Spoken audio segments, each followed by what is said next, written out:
When you think about the American Revolution, you probably picture soldiers, cannons, big battles, right?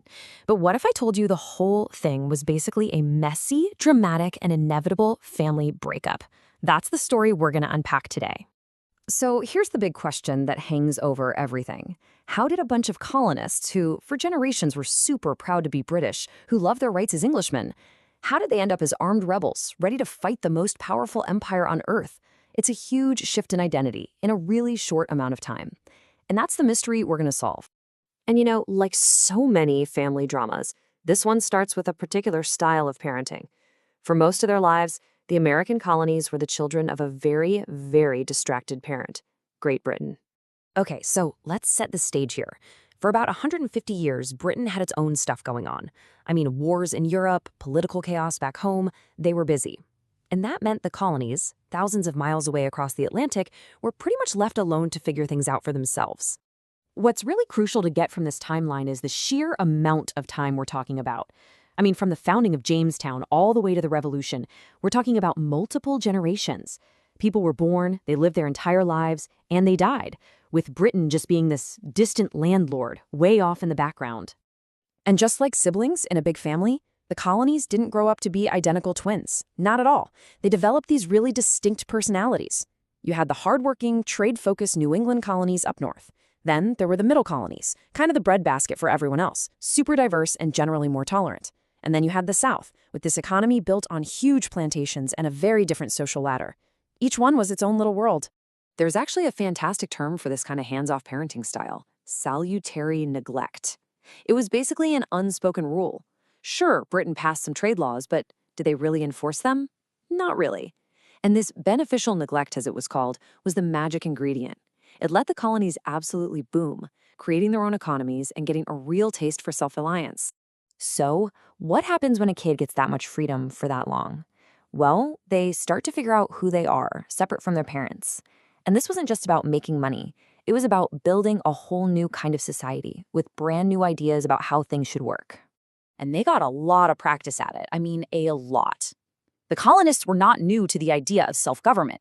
The Virginia House of Burgesses was making local laws way back in 1619. The Mayflower Compact was basically them saying, well, we're on our own, let's make some rules. By the 1700s, every single colony had its own elected assembly that controlled the local money. That's a huge deal.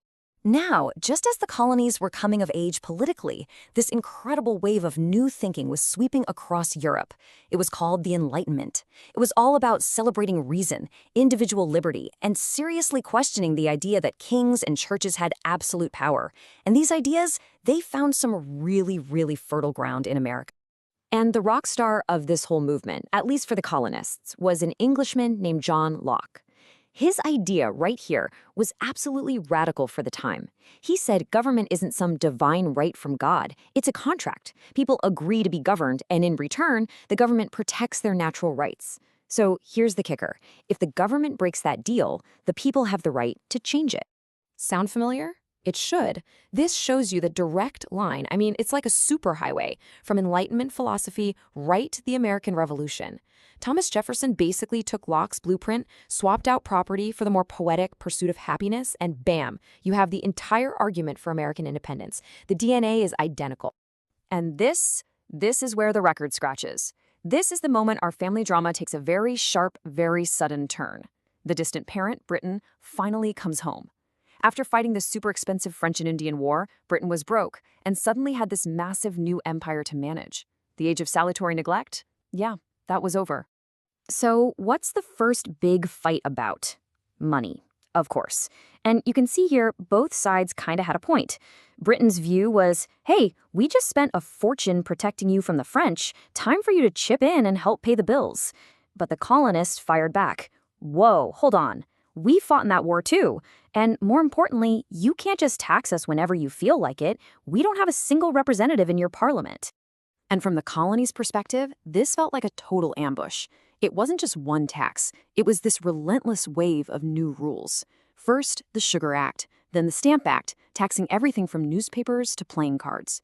Then the Townshend Acts, and the final insult, the Quartering Act, which forced them to house the very soldiers who were there to enforce all of these new, hated laws. This one phrase, It became the rallying cry for an entire generation. It was so perfect because it boiled the entire complex argument down to its absolute core. For the colonists, this was never just about the price of a stamp. It was about a fundamental principle, something they believed was their right as Englishmen. A government cannot take your property, which is what a tax is, without your consent. So let's step back into our family metaphor. You have a teenager who's been doing their own thing for 150 years. Their head is filled with all these radical new ideas about liberty and their rights. And now the parent suddenly barges in, tries to impose a strict curfew, and wants to control all their money. The result? Well, it was predictable, an explosive, and you could argue an inevitable breakup. And look how quickly it all spiraled out of control. It was like a set of dominoes. You go from protests to bloodshed at the Boston Massacre, then from destroying property at the Boston Tea Party, to Parliament bringing the hammer down with the intolerable axe. Every action just created an even bigger reaction, pushing both sides further and further apart until in April 1775, the talking finally stopped and the shooting started. This quote from Patrick Henry, which he said just a few weeks before those first shots were fired, shows you exactly how much the mindset had changed. The argument wasn't about the rights of British subjects anymore. It had become something much more fundamental, much more primal. It was now a choice between liberty and death. So we end up right back where we started. When you look at it this way, as a story of a child who grew up with an incredible amount of freedom, who developed this powerful sense of self, and then was suddenly confronted by a parent trying to yank back all the control, it really makes you wonder, was this family breakup tragic? Absolutely. But was it also inevitable? That's something to think about.